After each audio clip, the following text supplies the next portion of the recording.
Welcome back friends, स्वागत है आप सभी का यूट्यूब चैनल पर। आज की इस वीडियो में करेंगे हम क्लास 11 चैप्टर हमारा लोकल गवर्नमेंट, जिसको हम प्रीवियस वीडियो में पढ़ चुके हैं। आज मैं उस चैप्टर से रिलेटेड आपके लिए कुछ इंपॉर्टेंट क्वेश्चन लाया हूँ। मात्र 5 क्वेश्चंस में हमने जो ये चैप्टर पढ़ा था उसका जो हम पूरी प्रिपरेशन कर लेंगे और इन ही 5 क्वेश्चंस के अंदर आपका पूरा चैप्टर एकदम न्यू सोल्व होने वाला है। यानी चैप्टर हम पढ़ चुके हैं। अगर आपने अब तक नहीं पढ़ा, आप अगर नए चैनल पर आए हैं तो आप चैनल पर जाकर उस चैप्टर को पढ़ सकते हैं। अगर आपकी अब तक कोई प्रिपरेशन नहीं है तो अच्छा है, और अगर कोई प्रिपरेशन नहीं है तो और भी अच्छा है, और चैप्टर नहीं पढ़ा है तो फिर तो कहना ही क्या। चलो ठीक है, वीडियो स्टार्ट करते हैं। तो सबसे पहले हमारा प्रश्न क्या आया? हमारा प्रश्न आया, who was Lord Ripon and what he do for local government. यानी हमने चैप्टर में पढ़ा था कि एक जनक का नाम आया था, स्वशासन के जनक का नाम आया था लॉर्ड रिपॉन, जिनके बारे में हम लोगों ने पढ़ा था। तो सबसे पहले हम लॉर्ड रिपॉन के बारे में पढ़ते हैं। Lord Ripon as a viceroy India from 1882 and 1884। यानी जो लॉर्ड रिपॉन है वो इंडिया के वाइसरी रहे थे 4 साल के लिए, 1880 से 1884 तक। जो उन्होंने चेंजेस किए थे उनमें एक चेंजेस आया था लोकल गवर्नमेंट का। Is remember for is a progressive reform the local government. यानी क्या आया कि उन्होंने जो है अपने शासन में ये चीज़ों का बदलाव किया था। एक तो उन्होंने एजुकेशन में भी बदलाव किया था और एक इसमें भी बदलाव किया था। तो इसीलिए इनको स्थानीय शासन का जनक भी कहा जाता है। जो लॉर्ड रिपॉन है उनको स्थानीय शासन का जनक भी कहा जाता है। और इसीलिए इनको क्या टाइटल दिया गया? Father of the local government. यानी आपके एग्जाम में क्वेश्चन आ सकता है, मान लीजिए आपके क्वेश्चन एमसीक्यू क्वेश्चन आ गया, who was the father of local government, तो आपको ऑप्शन देकर ना पूछ सकते हैं। तो आपको याद होना चाहिए लॉर्ड रिपॉन कौन है और उन्होंने क्या किया था। आप इस क्वेश्चन को भी नोट कर लीजिए, और इसके साथ अगर आप आंसर नोट करना चाहते हैं तो इसको भी नोट कर लीजिए। ठीक है, तो लॉर्ड रिपॉन ये हमारे क्वेश्चन हो गया। अब ठीक है, अब पहला क्वेश्चन तो हो गया भैया, एक तो हमने कर लिया। अब दूसरा क्वेश्चन क्या आया? अब दूसरा क्वेश्चन भैया, हमने चैप्टर में अमेंडमेंट्स पढ़े थे ना, 73rd एंड 73rd अमेंडमेंट। तो बस इस अमेंडमेंट के नाम से क्वेश्चन बन सकता है। क्या क्वेश्चन बन सकता है? लिखो दूसरा question, what is 73rd amendment.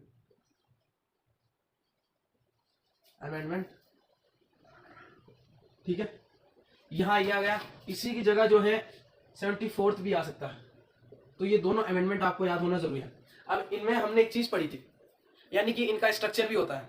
3 tier structure हमने इनके अंदर पढ़ा था, तो उससे रिलेटेड भी क्वेश्चंस आ सकते हैं। हालांकि हमने बहुत सी चीजें पढ़ी थी, transfer of subject, election of commissioner और रिजर्वेशन इलेक्शन, बहुत सी चीजें हमने पढ़ी थी। लेकिन इसमें मैंने 3 टायर स्ट्रक्चर का क्यों कहा? इसलिए कहा क्योंकि उसमें जो है स्ट्रक्चर बताया गया है। तो स्ट्रक्चर का आपसे क्वेश्चन पूछ सकते हैं कि चलो भैया बताइए इनका स्ट्रक्चर क्या होता है। तो 3 टायर स्ट्रक्चर, 73rd अमेंडमेंट जो है वो गाँव के विकास के लिए बना हुआ है। ठीक है, 73rd अमेंडमेंट किन के लिए? गांव के विकास के लिए, यानी रूरल डेवलपमेंट। और 74th अमेंडमेंट जो है ये अर्बन डेवलपमेंट के लिए बना है। इसके अंदर क्या आती है? पंचायत समिति, ये सब कुछ इनमें आती है। और 74th में क्या आती है? 74th में आती है शहर, मतलब कि शहरों में क्या क्या चीज होनी चाहिए, और शहर एक सिटी को शहर बनाने के लिए क्या क्या होने जरूरत है। बस उसी बेस पर मैं क्वेश्चन लेके आया हूँ, और ये क्वेश्चन आपके इस पूरे चैप्टर में बेस करते हैं। तो ठीक है, ये सेकंड क्वेश्चन है आपका, इसको भी नोट कर लीजिए। व्हाट इज 73rd अमेंडमेंट, इससे आपको पूछ सकते हैं 73rd amendment and what he do work, यानी इनका क्या उपयोग है। मतलब इनसे रिलेटेड आपसे क्वेश्चन पूछ सकते हैं। तो इसीलिए आप इसको बस सिद्धांत लिख लीजिए, आपको याद होना बिल्कुल कंपल्सरी, यानी याद होना चाहिए। ठीक है, हो गया सेकंड क्वेश्चन। अब आता है हमारा तीसरा क्वेश्चन, राइट टू अंडरस्टैंड। क्या आएगा?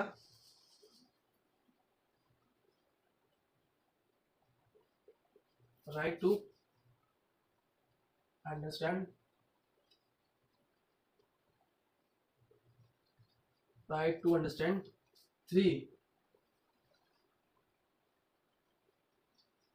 3 टायर स्ट्रक्चर। आ गया 3 टायर स्ट्रक्चर। हमने 73rd एंड 73rd में पढ़ा था। 73rd अमेंडमेंट में हमने जो कुछ पढ़ा था वही हम यहाँ लगाने वाले हैं। हमने क्या क्या पढ़ा था कि भैया रूरल डेवलपमेंट, यानी पहला आया हमारा पंचायत समिति। क्या आया? पंचायत समिति। ठीक है, दूसरा क्या आया? पंचायत, सॉरी ग्राम पंचायत, सॉरी ग्राम पंचायत, ग्राम पंचायत। ठीक है, तीसरा तीसरा क्या आएगा? तीसरा आएगा जिला परिषद। क्या आएगा? जिला परिषद। पंचायत समिति, ग्राम, वैसे अगर इनको फॉर्मेट से आप लिखेंगे तो उसमें पहले आएगा ग्राम पंचायत, फिर आएगा पंचायत समिति, फिर आएगा जिला परिषद। लेकिन आप अगर चाहे तो इनको इस तरीके से भी लिख सकते हैं। आपके आर यानी आएगा rural development, rural development clear होगा। अंडरस्टैंड द थीटा स्ट्रक्चर, ये थीटा स्ट्रक्चर है कहाँ का, रूरल डेवलपमेंट का। अब आता है हमारे अर्बन डेवलपमेंट का, कहाँ का, अर्बन डेवलपमेंट का। अर्बन डेवलपमेंट में क्या आता है, सबसे पहले आता है नगर पालिका, क्या आएगा, नगर पालिका। दूसरा भैया, दूसरा हमारा क्या आएगा, नगर परिषद, नगर परिषद। तीसरा क्या आएगा, नगर निगम, नगर निगम। तो ये हो गए हमारे रूरल और अर्बन डेवलपमेंट के जो भी थीटा स्ट्रक्चर्स हैं, ये सारे स्ट्रक्चर्स हमारे हो चुके हैं। यानी अब एक यहाँ पर एक आपको एक बात समझाता हूँ। मान लीजिए पंचायत समिति, इन तीनों स्ट्रक्चर को अगर कहीं भी अगर जैसे इन सब में से जो है सबसे महत्वपूर्ण क्या है, जिला परिषद। यानी अगर आपका कोई काम की सुनवाई नहीं हो रही है, अगर आपका नगर परिषद, वैसे तो कभी ऐसा कोइंसिडेंट अगर हो जाए कि यहाँ अगर आपकी सुनवाई ना हो, अगर आपकी गंदगी वगैरह सुनवाई ना हो, तो आप अगर जिला परिषद में कंप्लेन कर सकते हैं। तो जिला परिषद जो है इन सभी पर प्रेशर डालकर आपका काम करवा सकती है। स्थानीय शासन जो है वो रोजमर्रा की आम जो नागरिक है उनकी रोजमर्रा की जरूरतों को पूरा करने के लिए होती है और उनको सुखद प्राप्त करने के लिए होती है। ठीक है, तो ये हमारा तीसरा क्वेश्चन था, यही है हमारा तीसरा क्वेश्चन, थीटा स्ट्रक्चर जो हमने पढ़ लिया। और ये रूरल डेवलपमेंट हो गया और ये अर्बन डेवलपमेंट हो गया। इसी के साथ अब चलते हैं फोर्थ हमारे क्वेश्चन की तरफ। बिल्कुल इजी वे में जो मैं क्वेश्चंस लाया, और ये क्वेश्चंस आप अगर नोट करेंगे ना तो आप पेपर आते हैं जब आप क्वेश्चन पढ़ेंगे तो आप कहेंगे यार ये तो भैया ने करवाया था, ये याद आ गया, मुझे याद आ गया। ऐसा ही आपको उस पेपर में महसूस होने वाला है। तो चलिए फोर्थ क्वेश्चन करते हैं। फोर्थ क्वेश्चन को थोड़ा मेरी बात को ध्यान से सुनना। हमारी बुक में एक आर्टिकल दिया हुआ है 243G यानी 243G यानी 243G, यानी 243G में क्या लिखा है। तो क्वेश्चन आ सकता है व्हाट, क्वेश्चन हमारा आ सकता है, देखिए एक आर्टिकल से आपका क्वेश्चन बन सकता है। What is right in article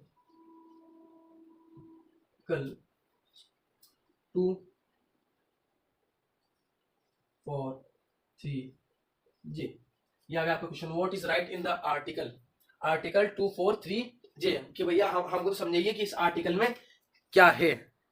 अब इस आर्टिकल में हमसे पूछ लिया कि आर्टिकल को समझाइए, तो आर्टिकल को समझाने के लिए हम लिखेंगे भैया, उत्तर आता है हमारा होता है आंसर, क्या होगा, आंसर इज इक्वल टू, ठीक है। तो आंसर मैंने लिख दिया है what is right in the article 243G, यानी अनुच्छेद 243G में क्या लिखा है। अनुच्छेद 243G में लिखा है कि शक्तियां, ताकत और पंचायत, यानी शक्ति और जिम्मेदारी पंचायत की, यानी इन सभी को जो है कुछ मूल अधिकार, जिन्हें प्राधिकार भी कह सकते हैं, इनको वो सारी शक्तियां मिलनी चाहिए जो कि 11वीं शेड्यूल यानी 11वीं जो है संविधान में जो 11वीं सूचीबद्ध है उनमें जो निम्नलिखित शक्तियां हैं वो इनको मिल सकती हैं। यानी स्थानीय शासन को जो 11वीं सूची में निम्नलिखित जो भी है, ये इनकी जो मुख्य शक्तियां या जो शक्तियां लिखी हैं वो इनको मिल सकती है।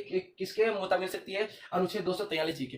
तो यही था इस आर्टिकल में 243G कि right in the what is right in the article 24G आपसे पूछ ले तो ये आंसर होगा। और आपको स्क्रीन पर शो हो रहा होगा, इसमें मैंने शॉर्ट फॉर्म में लिखा है, लेकिन आपको उसमें पूरा फॉर्म हो रहा होगा और आपकी नोटबुक में भी लिखा है। ठीक है, अभी इस चैप्टर का हमारा सबसे लास्ट क्वेश्चन, सबसे इजी वे क्वेश्चन, सबसे इजी वे क्वेश्चन जो आपको बिल्कुल इजीली समझ में आ जाएगा।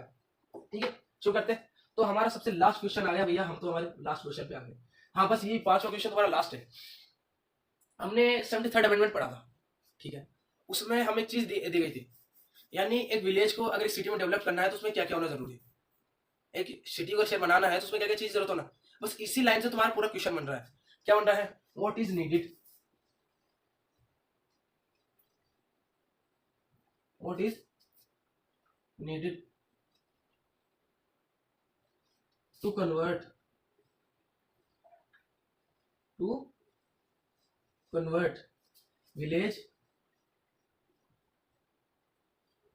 village into city। मैं जो क्वेश्चन है वो बिल्कुल इजी फॉर्म में लिख रहा हूँ। अब आपके वहाँ जो है ये क्वेश्चन इसी प्रकार से भी आ सकता है और इसमें थोड़ा घुमा फिरा भी हो सकता है। यानी हमें जो है एक गांव के अंदर क्या क्या फुलफिलमेंट होना जरूरी, यानी एक गांव के अंदर क्या क्या डेवलपमेंट होगा जब आप किसी गांव को शहर बना सकते हैं, मतलब क्वेश्चन इसी टाइप से आएगा। ठीक है, तो इसमें हमने 73rd अमेंडमेंट में 3 चीजें लिखी हुई थी। सबसे पहले क्या क्या चीज लिखी हुई थी कि भैया अगर आप गांव बना रहे हो तो वहाँ के जो 75% जो लोग हैं यानी जो पॉपुलेशन है वो नॉन एग्रीकल्चर पे बेस्ड नहीं होनी चाहिए। ठीक है, और दूसरी शर्त उन्होंने क्या रखी थी कि भैया दूसरी शर्त तो उन्होंने रख दी थी कि वहाँ के जो जो पर्सन है वो 400% पर स्क्वायर मीटर पर जो है उनका रहना जरूरी है। ठीक है, अब आगे क्या है, कम से कम 5,000 लोग उस शहर में होना आवश्यक है, यानी उस गांव में होना आवश्यक है। तो बस ये 3 कारण जो हम इस में लिखने वाले हैं। तो सबसे पहला कारण क्या आता है, at least 75%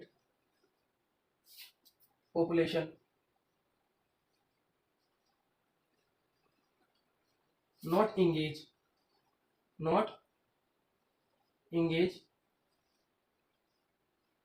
in फार्मिंग, यानी खेती बाड़ी में जो है नहीं होनी चाहिए।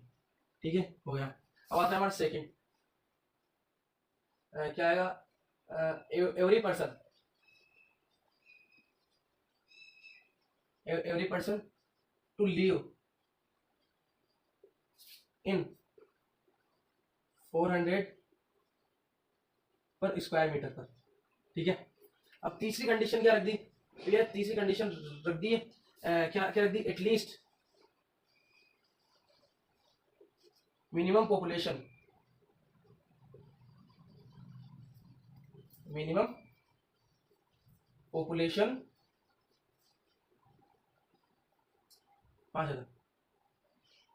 5,000, यानी कि भैया अगर आप किसी विलेज को अगर एक शहर का दर्जा दिलाना चाहते हो तो हमारी ये जो तीनों मांगे इनको पूरी कर दो और आपका विलेज जो है शहर बन जाएगा। बस इन्हीं 3 टॉपिक्स को आपको इस क्वेश्चन में लिखना है। तो ये वो 5 महत्वपूर्ण क्वेश्चन थे और 5वां हमारा बिल्कुल इजी क्वेश्चन है कि हमें क्या किन चीजों की जरूरत होती है एक विलेज को एक शहर बनाने के लिए। तो बस ये हमारे 5 क्वेश्चन थे जिनको हमने इस वीडियो में बिल्कुल इजीली किया और इनका उत्तर भी मैंने यानी आंसर जो है आपको बिल्कुल इजी वे में इसी के साथ समझाया। मैं उम्मीद करता हूँ आपको ये वीडियो समझ आई होगी, आप इसे अपने फ्रेंड्स में भी शेयर करेंगे और आप अगर एग्जाम टाइम पे देख रहे हैं तो कोई बात नहीं, आप इन बस 5 क्वेश्चन को याद कर लीजिए, ये आपका पूरा चैप्टर कवर है। अब इनको भी अगर आप अपने दिमाग आप अपने थिंकिंग से शॉर्ट फॉर्म से याद करते हैं तो आपको बिल्कुल आसानी से हो जाएगा। ठीक है, तो मिलता हूँ मैं नेक्स्ट वीडियो में। यही था हमारा 5 question. Thank you so much.